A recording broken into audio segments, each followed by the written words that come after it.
اس آیت مبارکہ میں دو مقامات کا ذکر کیا گیا کہ من المسجد الحرام الی المسجد الاقصی، سیر کے بارے میں رب قدوس نے ارشاد فرمایا کہ مسجد حرام سے لے کر مسجد اقصی تک الذی بارکنا حولہ لنوریہ من آیاتنا، اور وہ ذات ہے کہ جس نے مسجد اقصی کے گرد برکات کو رکھا، اپنی نشانیوں کو رکھا۔ انہ هو السمیع البصیر، بے شک وہی ذات جو ہے وہ سننے والی بھی ہے اور دیکھنے والی بھی ہے۔ سامعین مکرم، اللہ کریم جو اپنی شان الوہیت میں قدیم بھی ہے، کریم بھی ہے، ازلی بھی ہے، ابدی بھی ہے، اس نے یہاں آیت مبارکہ کا آغاز کرتے ہوئے لفظ سبحان سے آغاز فرمایا۔ عام طور پر اس کا ترجمہ یہ کیا جاتا ہے کہ پاک ہے وہ ذات، اور بے شک وہ ذات پاک ہے، لیکن لفظ سبحان کی وہ تفسیر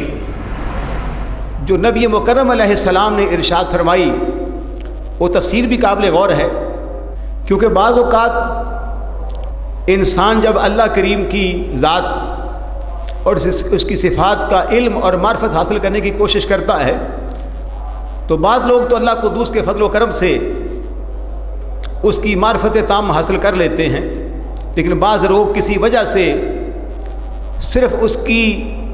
معرفت سے محروم ہی نہیں رہتے، بلکہ اس کے بارے میں کچھ ایسے منفی نظریات اختیار کر لیتے ہیں جو ایک مسلمان کو زیب ہی نہیں دیتے۔ تو حضرت طلحہ نے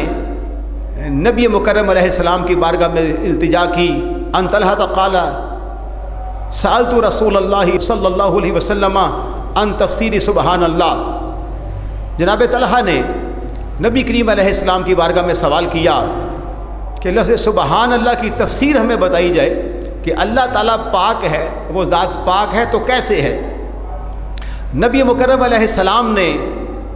ان کے سوال کے جواب میں جو جواب ارشاد فرمایا وہ قابل غور ہے۔ فرمایا وقال تنزیہ اللہ عن کل سوء، صاحب روح المعانی نے اس کو ذکر کیا، یعنی نبی مکرم علیہ السلام نے فرمایا کہ وہ ذات ایسی پاک ذات ہے، اس کی پاکی اس طرح کی ہے کہ عن کل سوء، تنزیہ اللہ عن کل سوء، یعنی اللہ تعالیٰ ہر قسم کے عیب سے، اللہ تعالیٰ ہر قسم کے نقص سے، ہر وہ چیز، ہر وہ وصف جو منفی کسی انسان کے ذہن میں پیدا ہو سکتا ہے، اللہ تعالیٰ ایسے منفی اوصاف سے پاک ہے۔ تو پتہ چلا کہ وہ ذات خوبیوں سے ہم کنار ہے، خوبیوں والی ذات مبارکہ ہے۔ اللہ تعالیٰ کی ذات بھی قدیم ہے اور اس کی صفات بھی قدیم ہے، لیکن نبی مکرم علیہ السلام کے اس فرمان نے ہمیں یہ بتایا کہ اللہ تعالیٰ کی ذات وحدہ لا شریک ہے، اور وہ اپنی ذات اور صفات میں ہر قسم کے عیب سے اور ہر قسم کے نقص سے پاک ہے، کیونکہ معاذ اللہ اگر اس ذات وحدہ لا شریک کے اندر کوئی نقص مان لیا جائے تو پھر یہ ساری تخلیقات کی جو رنگینیاں ہیں، یہ ارض و سماوات کو جو پیدا فرمانا ہے اور سب سے بڑھ کر انسان کو پیدا کرنا، پھر اس میں شاہکار کی صورت میں انبیاء کا پیدا فرمانا، مرسلین کا پیدا فرمانا، یہ تو اس ذات وحدہ لا شریک کے کمالات میں شامل ہے۔ تو جو ذات خود معاذ اللہ کمالات سے عاری ہوگی، وہ کسی اور کے اندر کمالات کیسے پیدا کر سکتی ہے؟ نبی مکرم علیہ السلام کی معراج کا ذکر امام بخاری رحمہ اللہ نے اپنی کتاب بخاری شریف میں ذکر فرمایا۔ اس حدیث مبارکہ کو توجہ سے سنیے، اور یہ حدیث مبارکہ بہت سارے اشکالات کا حل ہے، کیونکہ آج روئے زمین پر بعض لوگ کلمہ تو پڑھ لیتے ہیں لیکن کلمہ پڑھنے کا حق ادا نہیں کرتے۔ جیسے اقبال نے کہا، خیرت نے کہہ بھی دیا لا الہ تو کیا حاصل، دل و نگاہ مسلمان نہیں تو کچھ بھی نہیں۔ پتہ چلا کہ کلمہ زبان سے پڑھ لینے کا مقصد اگرچہ بہت بابرکت ہے، لیکن کلمہ پڑھنے کے بعد بندہ مومن کے لیے یہ بات لازم اور ضروری ہے کہ وہ اپنے آپ کو کامل طور پر اللہ کریم کی کتاب قرآن مجید اور نبی مکرم صلی اللہ علیہ وسلم کے فرامین کے مکمل طور پر تابع کرے۔ بخاری شریف میں حدیث مبارکہ کا نمبر ہے 349۔ بڑی توجہ کے ساتھ کیونکہ یہ وہی الفاظ جو نبی مکرم صلی اللہ علیہ وآلہ وسلم نے ارشاد فرمائے تھے اپنی مبارک زبان سے، تو صحابہ کی وساطت سے امام بخاری تک پہنچے رحمہ اللہ ورضی اللہ تعالیٰ عنہم۔ عن انس بن مالک قال كان ابو ذر يحدث ان رسول الله صلى الله عليه وسلم قال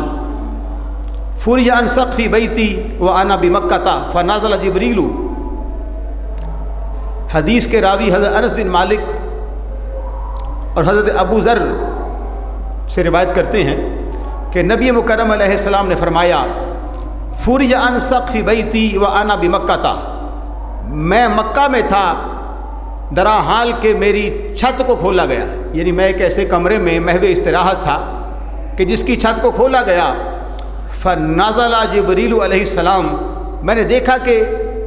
جناب جبریل امین علیہ السلام چھت میں سے نازل ہوئے، یعنی میرے کمرہ کے اندر اور بھی راستے تھے لیکن اس وقت انہوں نے جو داخل ہونے کا راستہ اپنایا وہ چھت کا راستہ تھا۔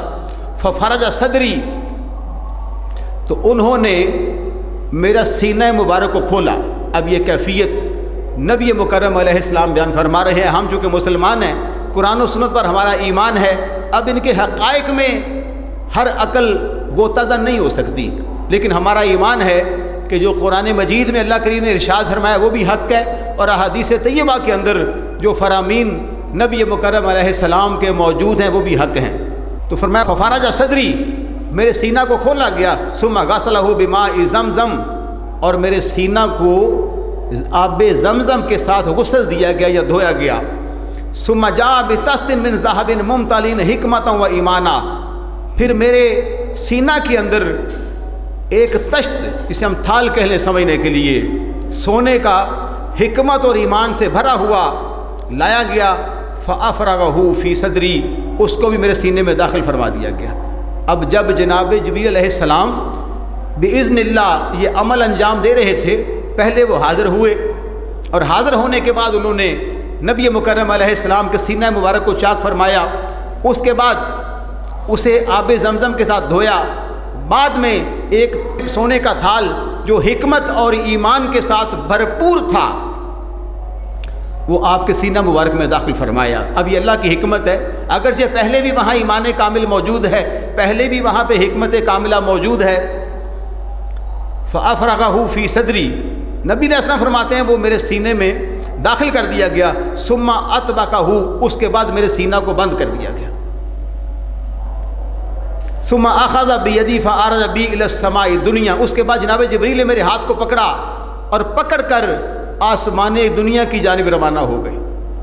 اب یہ سارا معاملہ قرآن مجید میں یہ تھا کہ اللہ کریم نے اپنے خاص بندے جناب محمد مصطفیٰ علیہ الصلوۃ والسلام کو سیر کرائی۔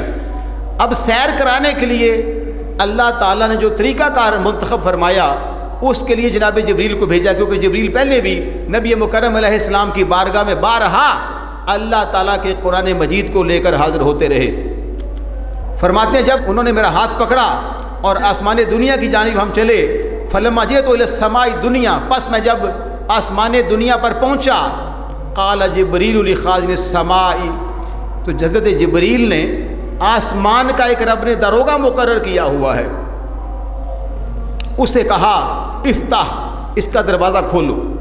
اب جیسے بہت ساری چیزوں پر ہمارا ایمان ہے، اللہ تعالیٰ کو ہم نے دیکھا نہیں ہے پر مانتے ہیں، جنت کو، دوزخ کو، فرشتوں کو، حتیٰ کہ نبی مکرم علیہ السلام کی ذات مبارکہ کو بھی آج کے اہل ایمان بن دیکھے ہی مانتے ہیں۔ دیکھنے والے صحابہ تھے، دیکھنے والے اہل بیت اطہار تھے رضوان اللہ تعالیٰ علیہم اجمعین، لیکن آج کے دور میں جو مسلمان ہیں ان کا ایمان نبی علیہ السلام کی ذات مبارکہ پر بھی ایمان بالغیب ہے۔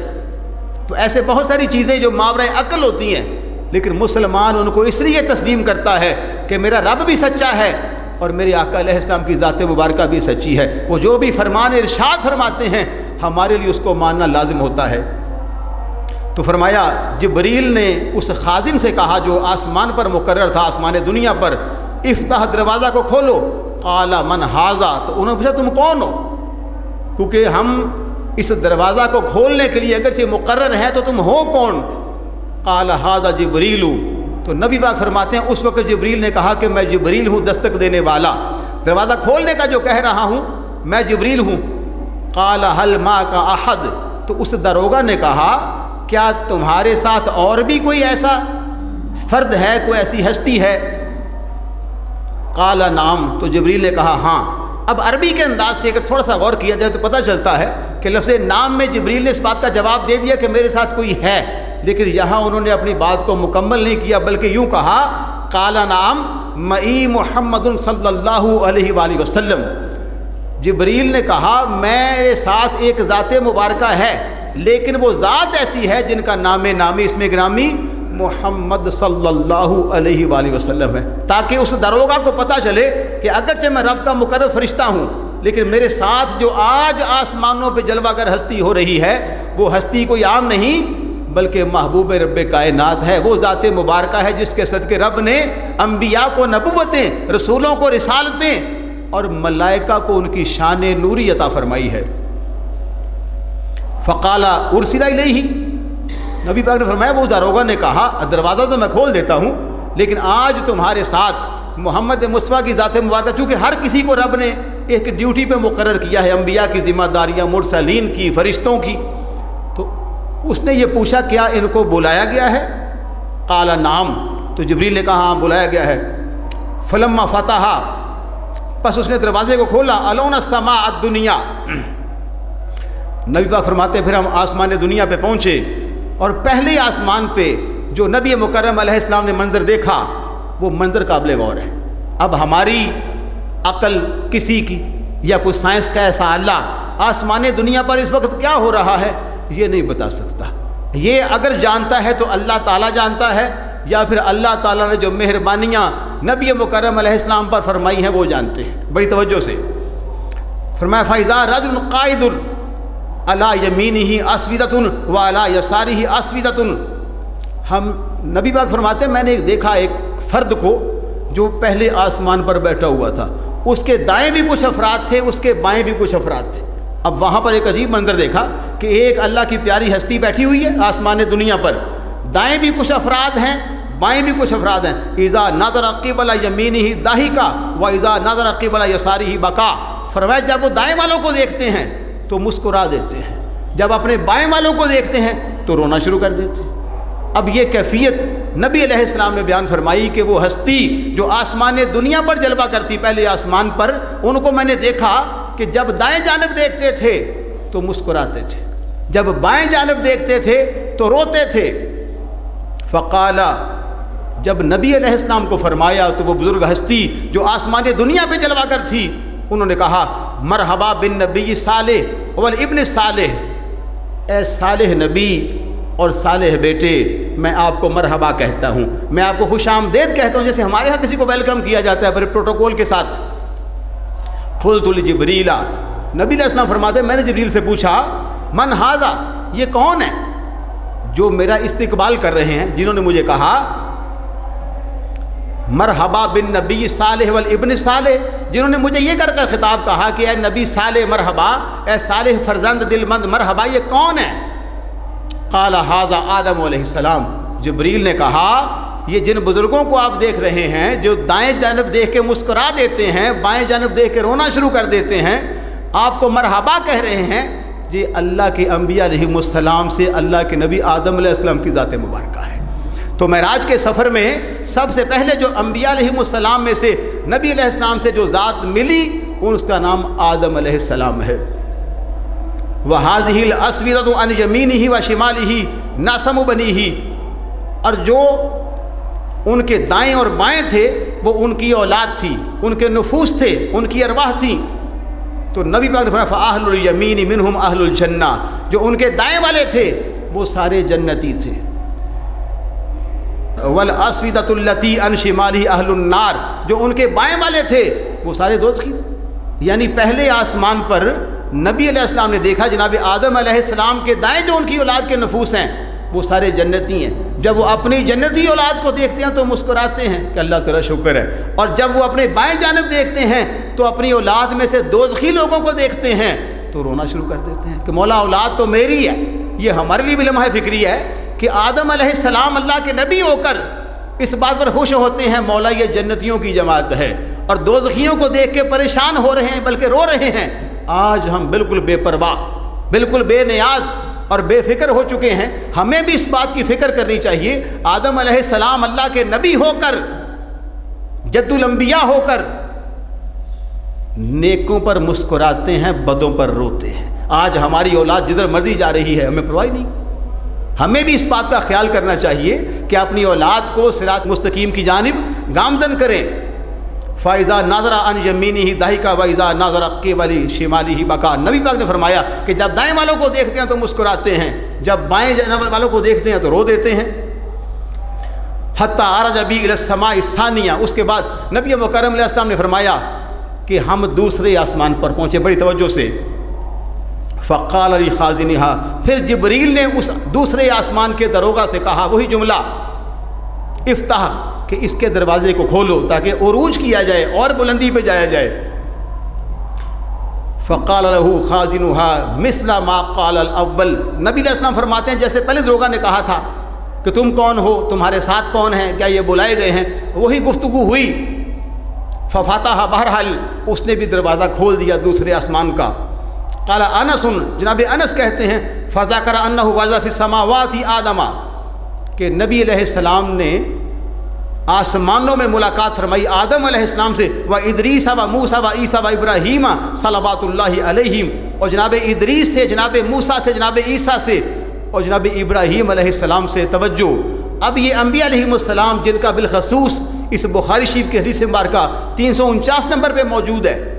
پتہ چلا کہ یہ سارے انبیاء علیہم السلام اگرچہ نبی مکرم علیہ السلام کی ولادت باسعادت سے پہلے وصال فرما کر دنیا سے جا چکے تھے، لیکن ان کے اندر رب نے ایسا کمال رکھا ہوا ہے کہ وہ آسمانوں پہ بھی جلوہ گر ہو سکتے ہیں۔ اور پھر جناب آدم علیہ السلام کا نبی مکرم علیہ السلام کو دیکھ کر یہ کہنا مرحبا بن نبی صالح والابن صالح، یہ اس بات کی بڑی واضح دلیل ہے کہ اللہ تعالیٰ کے جو انبیاء علیہم السلام ہوتے ہیں اللہ تعالیٰ انہیں علم غیب عطا فرماتا ہے۔ حالانکہ ظاہری طور پر آدم علیہ السلام کا دور کتنا پرانا ہے، صدیوں پرانا ہے، اور نبی علیہ السلام کا دور مبارک بالکل آخر میں ہے۔ ابتدا آدم علیہ السلام سے ہوتی ہے اور آخر میں نبی علیہ السلام جلوہ گر ہوتے ہیں۔ اتنے وقفے کے باوجود، اتنے فاصلوں کے باوجود آدم علیہ السلام جب میرے اور تیرے پیارے نبی کے دمکتے اور چمکتے چہرے کو دیکھتے ہیں تو پہچان لیتے ہیں کہ یہ اللہ کا پیارا نبی آ رہا ہے، اور یہ وہ نبی ہے جس کو اللہ کریم نے میری اولاد میں پیدا فرمایا ہے۔ اور پھر کہتے ہیں وَلَمْ يُثْبِتْ كَيْفَ مَنَازِلُهُمْ، یعنی اپنی اپنی منازل میں یہ جلوہ گر ہیں۔ غیر انہ ذکر انہ وجد آدم فی السماء الدنیا و ابراہیم فی السماء السادسہ، کہتے ہیں اب جو راوی بیان کر رہے تھے حدیث، ان کے ذہن سے ترتیب تو نکل گئی، لیکن انہوں نے کہا یہ مجھے یاد ہے کہ پہلے آسمان پہ جناب آدم علیہ السلام تھے اور چھٹے آسمان پر ابراہیم علیہ السلام کی ذات مبارکہ تھی۔ یعنی ہر آسمان پر جب آقا علیہ السلام جلوہ گر ہوتے تو انبیاء علیہم السلام ان کا استقبال کرتے، جیسے ہمارے یہاں استقبال کیا جاتا ہے۔ قال انس، پھر جناب انس بیان کرتے ہیں فلما مر جبریل بالنبی بادریس، نبی علیہ السلام جناب جبریل کے ساتھ حضرت ادریس علیہ السلام پر پہنچے۔ قال مرحبا بالنبی صالح والاخ صالح، یہاں لفظ بدل گئے۔ آدم علیہ السلام نے جب پکارا تھا، انہیں ویلکم کہا تھا، خوش آمدید کہا تھا، تو یہ کہا تھا مرحبا بالنبی صالح والابن صالح، اے صالح نبی اور صالح بیٹے۔ جناب ادریس علیہ السلام نے یہ جملہ استعمال نہیں کیا، بلکہ وہ کہنے لگے مرحبا بالنبی صالح والاخ صالح، اے صالح نبی اور اے صالح بھائی، کیونکہ وہ بھی نبی ہیں، وہ بھی نبی ہیں، میں آپ کو مرحبا کہتا ہوں۔ فقلت من ھذا، نبی علیہ السلام فرماتے ہیں میں نے جبریل سے پوچھا کہ جو میرا استقبال کر رہے ہیں، مجھے جو مرحبا کہہ رہے ہیں، یہ کون ہے؟ قال ھذا ادریس، تو جبریل نے کہا حضرت ادریس علیہ السلام اللہ کے نبی ہیں۔ ثم مررت بموسیٰ، پھر جب میں موسیٰ علیہ السلام پہ پہنچا، فقال مرحبا بالنبی صالح والاخ صالح، تو موسیٰ علیہ السلام نے بھی مجھے یہی کہا کہ اے صالح نبی اور اے صالح بھائی، میں آپ کو مرحبا کہتا ہوں۔ قلت من ھذا، پھر نبی علیہ السلام میں نے پھر پوچھا جبریل سے کہ یہ کون ہے؟ قال ھذا موسیٰ علیہ السلام، تو انہوں نے کہا یہ موسیٰ علیہ السلام ہے۔ اس کے بعد ثم مررت بعیسیٰ، پھر نبی پاک فرماتا ہے میں عیسیٰ علیہ السلام کے پاس پہنچا۔ فقال مرحبا بالاخ صالح والنبی صالح، تو انہوں نے مجھے کہا اے صالح بھائی اور اے صالح نبی، میں آپ کو خوش آمدید کہتا ہوں۔ قلت من ھذا، نبی پاک نے جبریل سے پوچھا یہ کون ہے؟ جو مجھے ویلکم کر رہے ہیں, جو مجھے خوش آمدید کہہ رہے ہیں.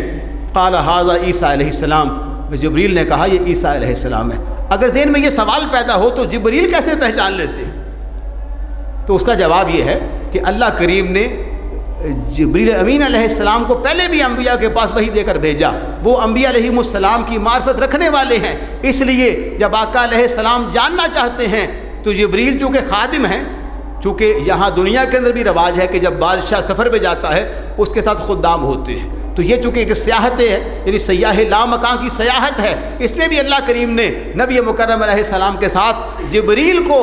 بطور خادم خاص مقرر فرمایا تاکہ میرا محبوب بڑے پروٹوکول کے ساتھ, بڑی شان و شوکت کے ساتھ میری بارگاہ میں جلوہ گر ہو. ثم مررت بابراہیم, پھر فرماتے ہیں میں ابراہیم علیہ السلام کے پاس پہنچا. فقال مرحبا بالنبی صالح والابن صالح, پھر یہاں وہی جملہ جو آدم علیہ السلام نے کہا تھا, چونکہ نبی علیہ السلام جناب ابراہیم علیہ السلام کی اولاد میں سے ہے, پھر وہاں کہا مرحبا بالنبی صالح والابن صالح, اے صالح نبی اور اے صالح بیٹے میں آپ کو خوش آمدید کہتا ہوں. قلت من ھذا, نبی مکرم علیہ السلام نے فرمایا, میں نے جبریل سے پوچھا یہ کون ہے؟ قال ھذا ابراہیم, میں نے کہا یہ ابراہیم علیہ السلام کی ذات مبارکہ ہے. آگے حدیث کے الفاظ ہیں, قال ابن شہاب فاخبرنی ابن حزم عن ابن عباس وابا حبۃ الانصاری کان یقولان, حضرت شہاب نے اس بات کی خبر دی, ابن حزم کہتے ہیں ابن عباس کے حوالے سے, یہ بات بھی سننے والی ہے. قال النبی صلی اللہ علیہ وسلم ثم اورج بی حتی ظہرت لمستوى اسمع فیہ صریف الاقلام, یعنی اس حدیث میں یہ بتایا گیا کہ نبی مکرم علیہ السلام نے فرمایا کہ جب میں اللہ تعالیٰ کی بارگاہ میں عرش پر جا رہا تھا مجھے اتنا قریب کر دیا گیا کہ رب کے وہ فرشتے جو مقرر تھے تقدیر لکھنے پر, جب وہ تقدیر لکھ رہے تھے تو اللہ تعالیٰ کے فضل و کرم سے مجھے ان کے قلم کے چلنے کی آوازیں بھی سنائی دے رہی تھیں. یعنی یہ معاملہ جو مخفی ہوتا ہے عامت الناس سے, بلکہ بعض خاصوں سے بھی, اس معاملہ سے بھی اللہ کریم نے نبی مکرم علیہ السلام کو آگاہ فرمایا. باقی انشاءاللہ اگلے جمعہ میں بیان فرمائیں گے. وآخر دعوایا الحمدللہ رب العالمین.